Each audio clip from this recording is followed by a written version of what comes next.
சட்டம் ஒழுங்குங்கிறது சந்தி சிரிக்குது. இன்னைக்கு இத்தனை பேர் நிக்கிறீங்க. நான் சொல்றேன், இந்த சவுக்கு சங்கர்னு ஒரு ஆளப்பா, ஒரே ஒரு ஆள் பத்திரிகையாளர், அவர் போட்ட வீடியோவை தாங்க முடியாம திணறானே.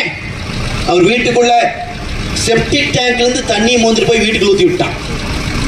அந்த மனுஷனை துரத்தி துரத்தி துரத்தி துரத்தி கைது பண்ணான். அந்த ஆளும் சளைக்காம போராடினார். அவரை போலவே பல பேரை கைது பண்ணி போட்டான். கருத்தே சொல்லக்கூடாது, இந்த அரசாங்கம் செய்கிற ஊழல்களை வெளியே பேசக்கூடாது, கைது பண்ணிட்டே இருந்தான்.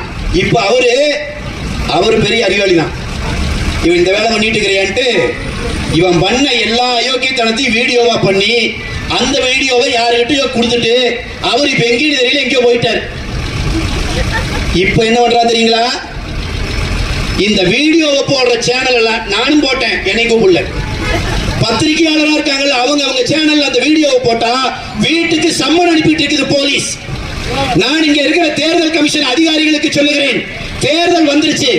இந்த ஸ்டாலின் அரசாங்கத்திற்கு கூலி வேலை பார்த்துக் கொண்டிருந்த அந்த போலி காக்கி சட்டைகளை முதலிலே தூக்கி எறியுங்கள். ஒரு பத்திரிகையாளருடைய வீடியோவை பார்த்து பதறுகிறது இன்றைக்கு ஸ்டாலின் அந்த குடும்பம். அதுக்கு துணை போறாங்க இந்த போலீஸ் அதிகாரிங்க. இந்த போலீஸ் அதிகாரிகள் மேல நடவடிக்கை எடுத்து இவர்களை சிறைப்படுத்த வேண்டும்.